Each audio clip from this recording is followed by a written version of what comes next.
Hello everybody, my name is Dratnos, and today we're taking a look at this post about raid frame updates coming in Midnight and a Blizzard blog in general on combat add-ons.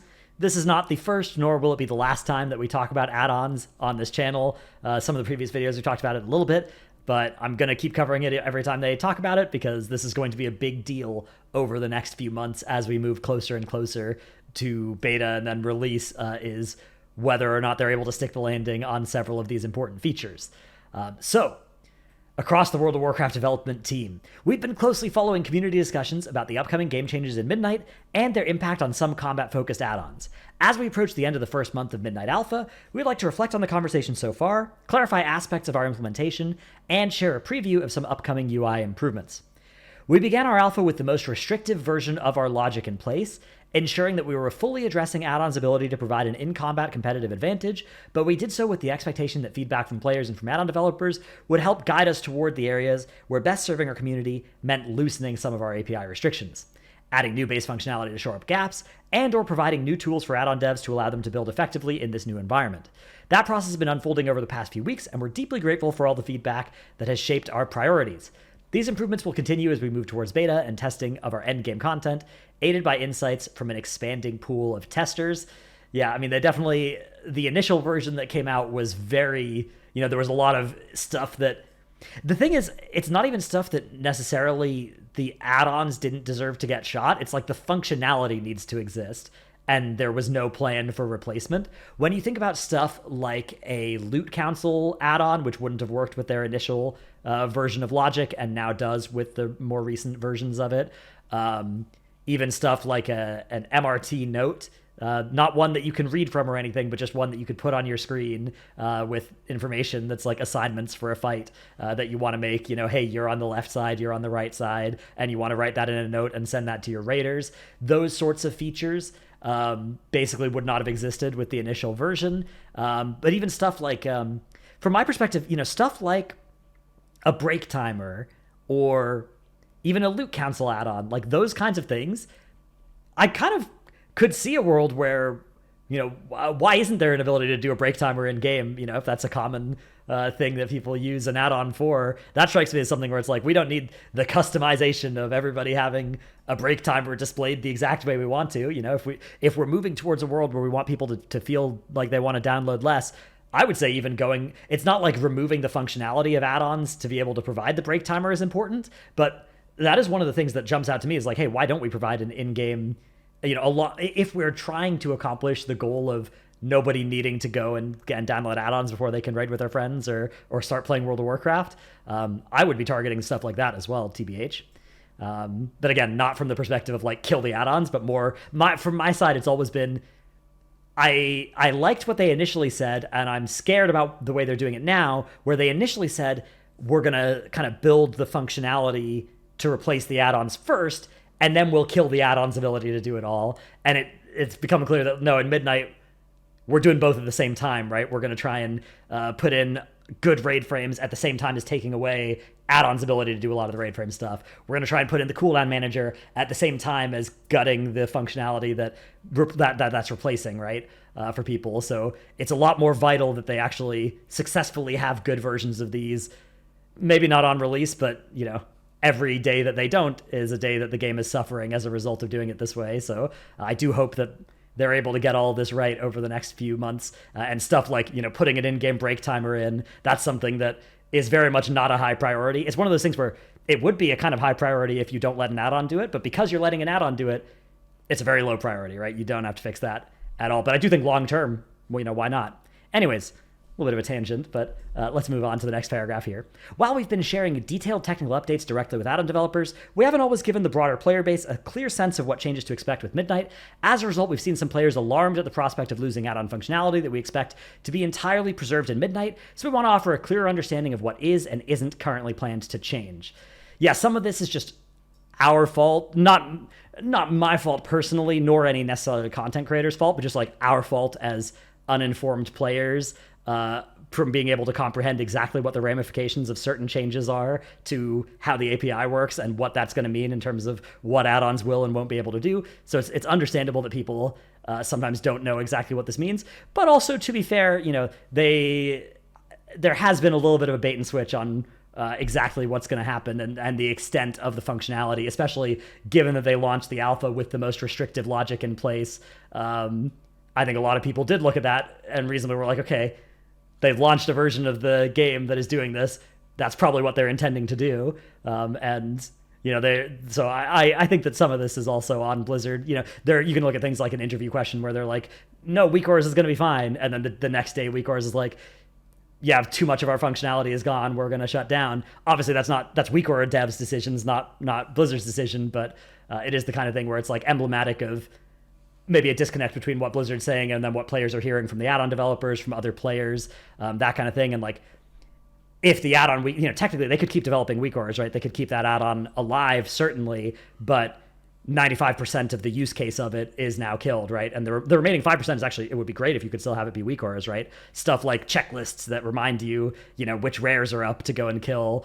Those have been really great to be weak ores instead of their own add-ons, which is what they're going to go back to in Midnight, basically. But it would be great if there was still a weak ores-like platform that sort of served as a mini add-on dev space but the thing is that like almost all of the existing, I looked through my existing weak ore list and almost all of them would not work in Midnight. So it does come across, I think, as a little disingenuous to players when they then hear like, no, we're not trying to kill weak auras. It's like, well, you might not be killing the add-on weak auras, but you are killing 95% of weak auras that people are using, especially, certain sections of the player base, right? Depending on how high end you are. And as a result, they're shutting down the add-on. And so I don't know, it's one of those things where people often kind of talk past each other here and they kind of don't understand exactly what's happening. And I will admit to not also always knowing exactly what the implications of each of these changes are. Although I think I have a pretty good idea of what the capabilities of the add-ons are and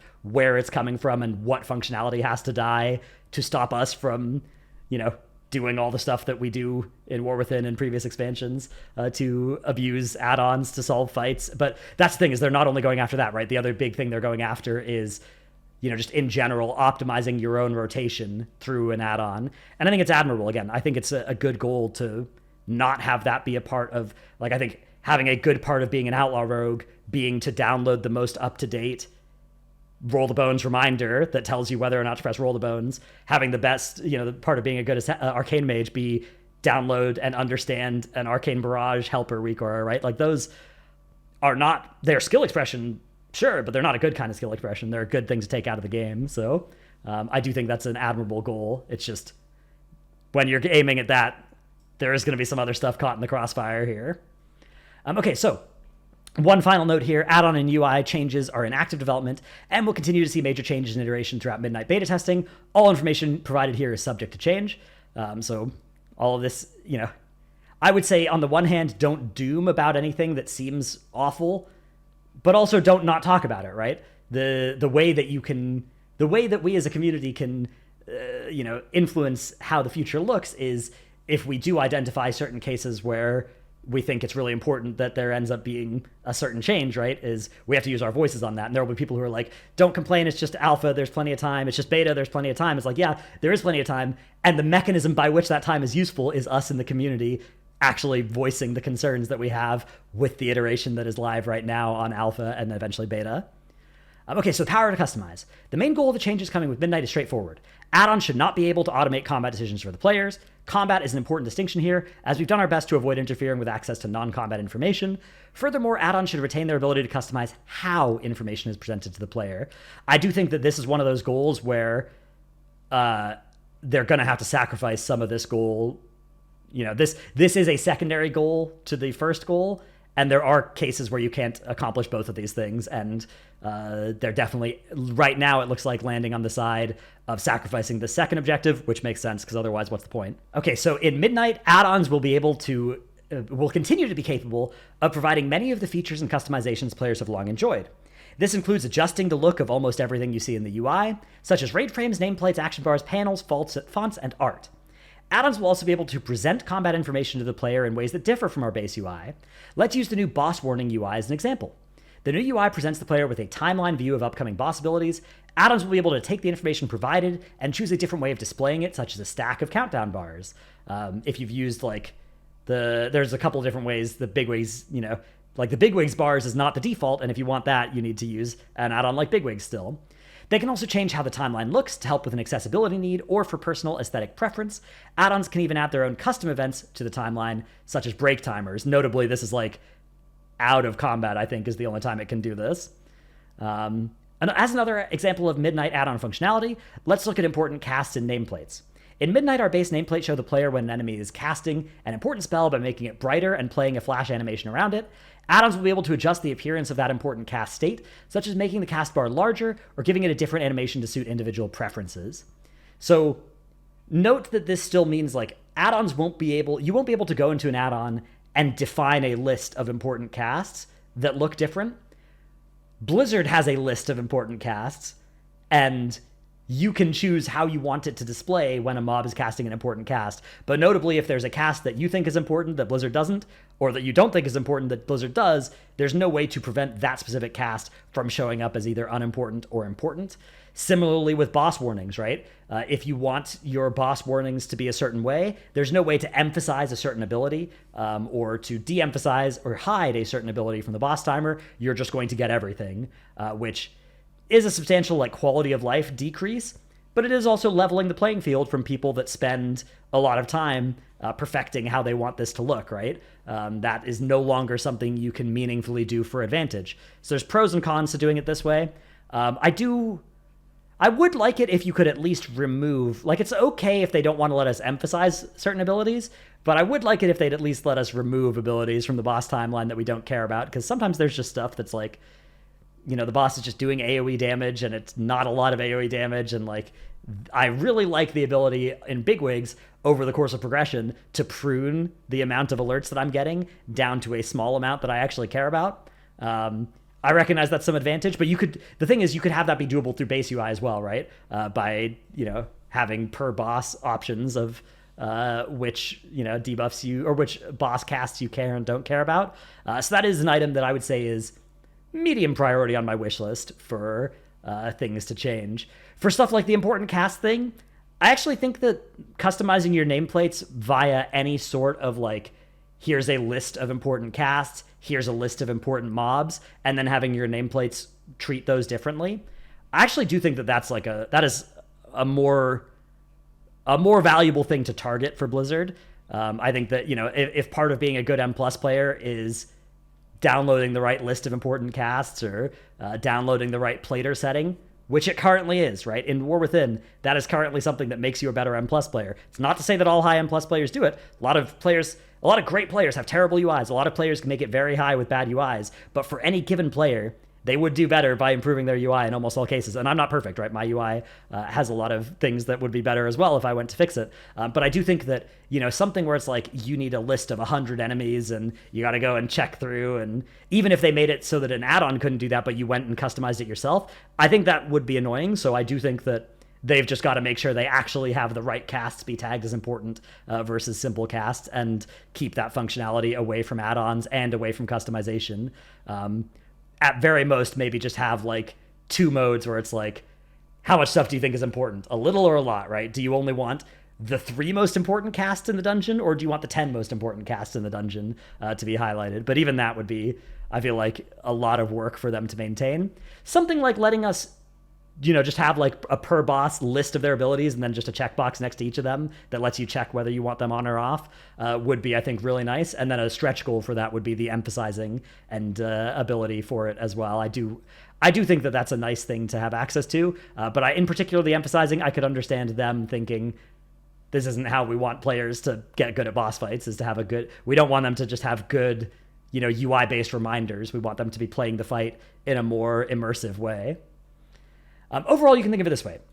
If the UI displays a piece of combat information, add-ons will in most cases be able to present that information to you in a different way. However, add-ons will no longer be able to use that combat information to drive custom logic or make decisions for you. Now, this line is doing a lot of heavy lifting here, because there is some stuff that I think a lot of people would think of as being, you know, information display that add-ons will not be able to do anymore. And that's because it is also power level, right? Something like showing a health bar differently if the target is low health. that kind of functionality. A lot of people are like, well, that's just how I want to see. But like, it is power level, right? If you have the ability to see, a red nameplate versus a green nameplate for when the target's in execute or not, that is something that you'd use to your advantage, and it would be correct to have that if you're on an execute class, probably. So yeah, that kind of stuff. Even I believe stuff like reformatting numbers is something that I think there was maybe some post about giving add-ons more power to do that, but I think at least the initial version of logic that they gave would let you change 1,000 to be 10000 versus 1,000 versus 1K. All of those different things. I don't think add-ons would even have the access to the logic to be able to do that reformatting, although I don't know if that's something that they've walked back. I'm not sure there. That is something where I hope they find a way to be able to walk that back, because that's something where I think that's, the problem with that is that a lot of the ways that they would let add-ons do that, you could then do some OP stuff with, but that would be enabled. Like, the pathways to doing that would be the same pathways that let you do more, gameplay, combat helpful stuff. Although I've seen something from them about doing logic operations on secret values, but then the resulting value is still a secret value, which I think would work for that sort of thing. Similarly, with nameplates, I talked about this in my last video, but that was an hour and a half long. I wouldn't blame you if you didn't get all the way to the end of that. Something like not displaying the first name of enemies in a dungeon where everybody is called Zolramus something, right? It's like, oh, we've got the Zolramus sorcerer, we've got the Zolramus warrior, we've got the Zolramus, random passerby, and all of them start with Zolramus. And my nameplate, especially if my text size is bigger or my nameplate is smaller or whatever, they all say Zolramus. That I do think is something that Blizzard should, that to me is probably one of the highest priority fixes for me, is Blizzard coming up with a good way to not have that happen, because even if I just have to read Zolramus on everything and I can see the rest of the name, that's annoying. Personally, I could probably get over that. But as it stands on alpha right now, I think in a lot of cases, with a lot of otherwise functional UIs, a big problem you'd have is that literally you'd have a pack of 5 mobs in M+, and there'd be 3 different enemy types, and they'd all look the same on the nameplate, which that is definitely something that I think is as a high priority for me on my wish list. I talked about this again in my last video, but I think that one fix for this would be Blizzard. First of all, they could just re-enable the logic of letting you display, always the last name or always the first name or whatever of these mobs. But I can understand why they wouldn't want to do that. I do think like a Blizzard curated short name that you could check a box that says short names on nameplates, and it only affects nameplates. It doesn't affect tooltips or unit frames or anything like that, but it just displays the short name. So it displays Sorcerer for Zolramus Sorcerer, and even for something like Illidan Stormrage the Betrayer or whatever, it could say Illidan, Betrayer, right? So it's like it shortens it however they want for these characters to be within a certain amount of space, and to make sure that it's not repeating these proper nouns that are shared between a bunch of enemies. I do think that would be a valuable and probably, again, one of the highest priority pieces of functionality that we are currently slated to lose with the Midnight update. Continued focus on accessibility. As part of our continued support for TTS, we're working with the addition of new feature in Midnight to provide combat audio alerts. This system will allow players to turn on TTS alerts for various important combat events. Some examples include the ability to announce when combat begins and ends, to announce your health and resources at regular intervals, to play sounds when you gain or lose a secondary resource, to announce your target's name and health, and more. There will also be options to choose voice, speed, and volume settings. They'll appear in the UI under the accessibility section along with /commands. So this is really good. I think having accessibility options available for people with visual impairments or any kind of anything that would make you want access to the accessibility feature is good. I will say you are still losing, compared to an add-on that you can program to tell you, hey, your health is low when you're below 30% health. If you instead have to replace that with Blizzard's base UI thing that's going to tell you every 5 seconds what your health percentage is, that is still a nerf to the players that are relying on this as an accessibility feature.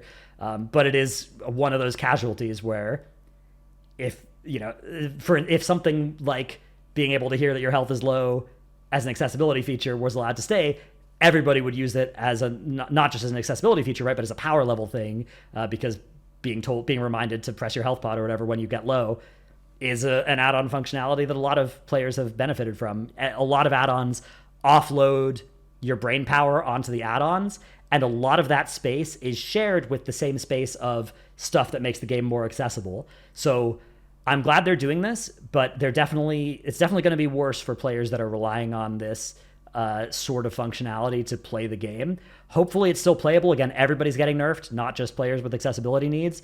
But yeah, I do hope that this ends up serving that community well enough that they continue to play and enjoy the game, because otherwise that would be, I think, a very unfortunate loss in this whole thing. Healing and raid frames. Over the past weeks, we've heard clear feedback from healers about limitations in our default raid frames. While add-ons will still be able to significantly customize the look and feel, we're working on improvements to help address some of the issues players have been relying on add-ons to solve. We're adding a setting allowing players to choose from 3 different layouts for the information shown in each player frame. The existing layout, name top left, buffs bottom right, debuffs bottom left, dispels top right, will still be the default, but we're adding 2 additional configurations inspired by popular add-on offerings. For dispels, we're also making them bolder on the frame so they're easier to notice, along with color and border visualizations. And then here is a work in progress picture of this. So you can see a little bit of what they mean here. We have a poison that is on this player, this player, this player, and these players, indicated by this poison icon and the highlight of the raid frame. This player is out of line of sight, whereas these players are maybe out of range, or maybe their bar's just been darkened because they have the poison on them. I'm not sure I like displaying it that way, but I guess that maybe makes it more clear. But yeah, this is interesting.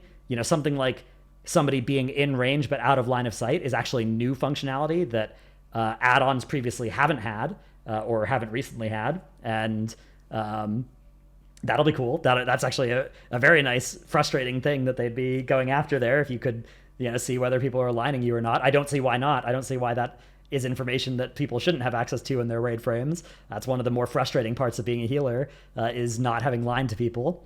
So yeah, that's nice. And then you can see, again, we've got the healer buffs our heals and debuffs. And yeah, there's that poison debuff that's on these players. So you can see that in addition to the poison dispel effect up there. Yeah, again, this is going to live or die based off of Blizzard's ability to not customize. Because basically, like, if you are thinking, hey, I don't really need to see the trank hot on everybody, right? Tough luck. It's not one of those things where you can customize whether or not trank shows on these unit frames. It looks like they are going to be adding some more abilities for you to choose where your hots go on these, with 3 default options for the default raid frames, and then maybe still being something that you could put in a place that you prefer with your own unit frames. But something like, regrowth is going to be a little square in the top right, and rejuve is going to be a little square in the bottom left, and life bloom is going to be this animation. Basically, none of that's going to be possible anymore, I believe. Along with something like taking away the wild growth hot or the trank hot, if you didn't want to see those, which I think you'd want to see the wild growth hot usually, but maybe the trank hot, right? If you feel like you don't want to see that, that is one of the pieces of, I would say that's kind of customization, but that's one of the things that it looks like is currently a casualty of this as well. We're also adding support to display when a player has a major defensive or similar ability active. God bless. This is one of the, this would have been probably one of the top 3 most unfortunate casualties of this that they are fixing here. So basically, if somebody presses wall, it's going to show up on their raid frame if you want, right? That I think is really good. That's one of the most powerful weak auras right now. If somebody's like, hey, I've got base UI and I've got weak auras, what 5 weak auras can I download to be a better raider? And you're a healer or somebody who ever opens your mic to raid lead or anything like that, being able to see whether somebody's got their wall up is a huge, huge thing that helps you play better if you're a healer. And previously, that was the domain of understanding that was something that you needed to get access to via add-ons. And now it will be hopefully something where it's just ticking a box in your settings, which is a much easier thing to ask beginning players to do, beginning healers to do. And again, provided they curate the list of major defensives and similar abilities well, that is going to be something that'll be valuable. It's one of those cases where it's hard to please everybody with this. Do you choose to put an ability like Feint on this? Do you choose to put an ability like Fade on this? Those are, I think, healers would disagree right now among the current game, whether they show those sorts of maybe lower impact. Feint's broken, but it's short cooldown, right? And then Fade is a smaller CD, right? And whether or not you show those kinds of effects is something where Blizzard's basically going to pick. They're going to pick whether or not those show, and then that decision is going to be enforced on everybody. So somebody's going to end up unhappy with the list being too narrow or too broad. But at the end of the day, I do think that sort of, if those end up being the biggest grievances that we have with this, where it's like, hey, on the margin, I would rather not see these two debuffs, or I'd rather see these two debuffs that aren't there. I think we're in a really good place if that ends up being the biggest problem here. So, yeah, hopefully it's one of those things, and hopefully it's not one of those things where it's like, hey, all patch long, shield wall hasn't shown up on this, and Blizzard's never fixed it. That is, I think, a more thing that I'm scared of, given how some things have gone historically, but I'm giving them the benefit of the doubt that we're not going to be in that universe. We will also make role-specific debuffs like tank swaps larger, so players who are playing that role know they need to pay special attention to them. I think this is really good. This was another one on my medium priority list. I'm saying this medium, high, low priority thing like I actually have a list, and I've had a lot of people who are like, oh, you should show this list. That'd be really helpful. But I'm kind of making it up as I remember them. I don't actually have one. I should make one. But yeah, the tank, like co-tank information is definitely something. That's another one of the things where like downloading a weak aura that does that is a really high thing on the list of things to do as a beginning tank. Showing it on raid frames is one thing. I actually think like a co-tank unit frame specifically would be a really nice way to do this as well, where you can just always track your co-tank rather than having to find them in your raid frames. A lot of raids will do group 1 for both the tanks, but then there will end up being bosses where it's like, we need a left team and a right team, so groups 1 and 2 or 1 and 3 are left, and then 3 and 4 or 2 and 4 are right, and that ends up being a lot more than your tank is now suddenly in group 3 and you don't know where to look for them. So I do think that providing better display of when your co-tank has certain debuffs is, I would say that's on my low priority list. If it's emphasized on the raid frames when you're playing tank, that's probably good enough for me. I can probably learn how to work with that well enough. But yeah, that was definitely something that would have been annoying otherwise, especially in a no voice tanking situation, which I'm rarely in those, but I do think that that's a section of the player base that doesn't need to be further nerfed. Again, add-ons will still be able to reskin raid frames or create totally custom raid frames for those who prefer that. Although again, remember, they can do custom stuff, but they can't do certain like logic operations that you may be thinking of as customization. So you gotta remember, like you can change the look of the frames, right? But you can't change like what information they can tell you from, or even there are some ways that Blizzard displays this information that are just going to be how you have to do it. Again, like all of your HOTS in one place rather than certain ones in certain spots on the raid frame, I think is a big one. The road to Midnight. All the forthcoming changes and iterations on these topics will be testable in future builds of Midnight Alpha and Beta. We hope this has helped to provide clarity. While they will no longer be able to analyze real-time combat information, add-ons will continue to be an important part of World of Warcraft. We're excited to make more improvements, and we will continue to iterate based on community feedback as we go. Thank you for joining us, and we can't wait to see you in Midnight. So yeah, I hope this video and this post have helped clear things up for players. Basically, I think I'm cautiously optimistic that they have chosen a good objective. I'm sad that they haven't gone with the approach of making good raid frames, making good damage meter, making good nameplates, making a good cooldown manager, which they sort of have been doing, but it's not good enough in the live game, right? I'm sad they didn't go with the approach of like doing those 4 things, putting them in game for a patch and saying, hey, you're going to have to use these next patch, right? We're going to turn off add-ons next patch. Tell us what's wrong with them. Try to use these. Let's figure it out together before turning off the add-ons. I'm sad that they're deciding to just flip the switch right all at once. I think in a perfect world, something like this patch even in War Within would have been a great patch, or even a mid patch, right? Even in like 11.2.5, shipping these changes, but not breaking the add-ons, but just shipping the new nameplates and unit frames and stuff and raid frames would have gone a long way towards, I think, removing some of my anxiety that the game is going to launch in a state that really feels worse to play for people that have gotten used to seeing their information in certain ways. But I think it is understandable that, I think a lot of people don't understand how much of a selling point losing the add-ons as a step of getting good at WoW or even getting into WoW, how valuable that is to the game and how much of a selling point that is to do at the start of an expansion. So I do understand why Blizzard are doing it this way, but yeah, I am still I have a little bit of trepidation about the way that this is all going down. This post, you know, if they're able to make improvements at the rate that they are making in alpha right now, and if we assume the game comes out in like February or March, which that's when everybody's kind of assuming, then I think they're on pace for it to be pretty good by then. But I don't know. I'm definitely still. I wouldn't be surprised if at least off the rip it was a tough first tier with them.